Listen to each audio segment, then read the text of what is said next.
அனைவருக்கும் மீனூஸ் கிச்சனின் அன்பான வணக்கங்கள். இன்றைக்கி நம்ம கிச்சனில் என்ன பார்க்க போகிறோம் அப்படின்னு பார்த்திங்கன்னா, இன்றைக்கி வந்து சூப்பரான ஆனியன் ரைத்தா தான் பார்க்க போகிறோம். அதாவது வெங்காய தயிர் பச்சடி. இதுக்கு வந்து 1 கப்பு தயிர் வந்து நான் பசும்பாலில் ஊற்றி எடுத்து வச்சுருக்கேன். அதாவது காலையில் ஊற ஊற்றி அதாவது புளிக்காமல் இருக்க தயிர் இது. இதுக்கு ஒரு பெரிய வெங்காயம், அப்புறம் வெள்ளரிக்காய் என்கிட்ட இருந்துச்சு, அதனால் இதில் ஒரு பாதி வெள்ளரிக்காய் சேர்த்துக்கலாம். அதுமாரி பாதி கேரட் துருவி எடுத்துக்கலாம். இதுக்கு காரத்துக்கு ஒரு பச்சை மிளகாய்.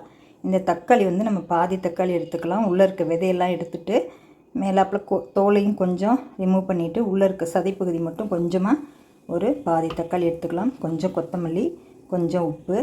இப்போ வந்து வெங்காயத்தை வந்து கொஞ்சம் நல்ல பொடியாக கட் பண்ணி எடுத்துகிட்டு வந்துடலாம்.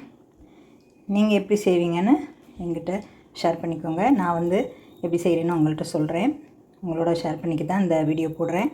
இது வந்து வெங்காயத்தை நல்ல பொடியாக நறுக்கிட்டு வெங்காயத்தை கழுவிட்டு தான் தயிர் பச்சடி வைக்கணும். எனக்கு ஒரு ஃப்ரெண்டு சொன்னாங்க, அந்த மாதிரி தயிர் பச்சடி வந்து வெங்காயம் ஒரு மாதிரி ஸ்மெல்லாக இருக்கும் இல்லையா, சாப்பிட்டோம்னா வாயெல்லாம் ஒரே ஸ்மெல்லாக இருக்கும். சில பேருக்கு அந்த வெங்காய ஸ்மெல்லு பிடிக்காது. அதுக்கு என்ன பண்ணணும்னா, வெங்காயத்தை நல்லா நறுக்கிட்டு தண்ணியில் நல்லா அலசி கழுவிட்டு அதுக்கப்புறம் நம்ம தயிர் பச்சடி செஞ்சோம்னா அந்த வெங்காய வாடையே வராது. இப்போ நம்ம அதை எப்படி செய்கிறதுன்னு பார்க்கலாம். இது வந்து நான் சின்ன சின்னதாக என்னால் முடிஞ்சதை ரொம்ப பொடியாக எவ்வளோ பொடியாக கட் பண்ண முடியுமோ அந்தளவுக்கு கட் பண்ணிக்கலாம்.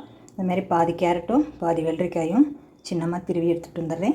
தக்காளியும் கொஞ்சமாக நறுக்கி எடுத்துக்கலாம். பாருங்கள் ஃப்ரெண்ட்ஸ், நம்மளோட வெஜிடபிள் எல்லாமே நல்லா நைஸாக திருவி எடுத்து வச்சு, அதாவது கேரட் கொஞ்சமாக திருவி எடுத்துருக்கேன், வெள்ளரிக்காய் திருவி எடுத்துருக்கேன், மல்லியும் வந்து நம்ம பொடியாக கத்திரிக்கோலில் கட் பண்ணோம்னா அந்த மாதிரி பொடியாக வரும்.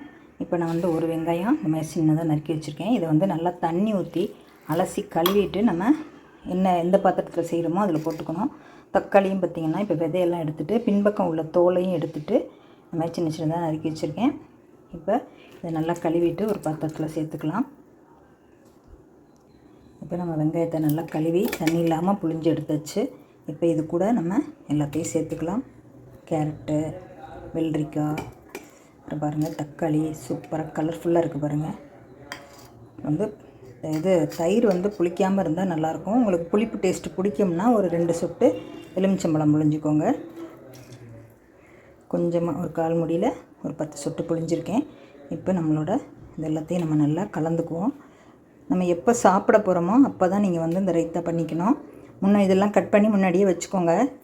சாப்பிட போகிற நேரத்துக்கு நீங்கள் இந்த தயிரை வந்து கலந்துட்டிங்கன்னா உங்களுக்கு தண்ணி விடாமல் இருக்கும். இல்லைன்னா தண்ணி விட்டுக்கிட்டே வரும். ஏன்னா வெங்காயத்தோட தண்ணி இருக்கு இல்லையா, அதனால் அது தண்ணி விட்டுக்கிட்டே வரும்.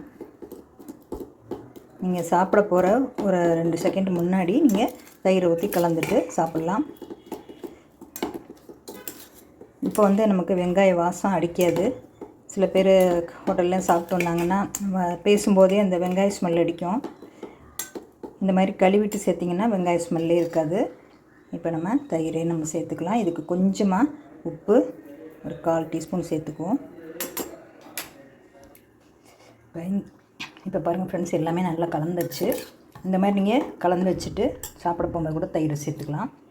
இப்போ வந்து நமக்கு பேக்கெட் மாதிரி ரொம்ப திக்காக இருக்காது. தயிர் வந்து பசும்பால்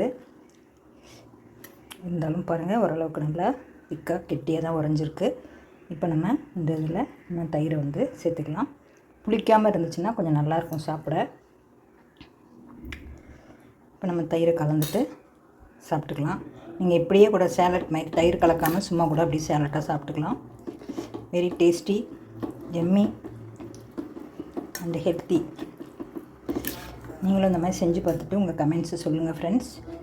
இந்த வீடியோ பிடிச்சிருந்தா லைக் பண்ணி ஷேர் பண்ணி கமெண்ட்ஸ் பண்ணுங்கள். பிரியாணிக்குன்னு இல்லை, சும்மாவே நீங்கள் இந்த மாதிரி செஞ்சு கூட சாப்பிட்லாம். தயிர் சாதம் இந்த மாதிரி சாப்பிட்லாம். இதில் கொஞ்சம் மாதுளம்பழம் முத்து இருந்தால் கூட நீங்கள் சேர்த்துக்கலாம். இப்போ பாருங்கள் ஃப்ரெண்ட்ஸ், நம்மளோட சூப்பரான கலர்ஃபுல் ஆனியன் ரைத்தா சூப்பராக ரெடி ஆயிடுச்சு.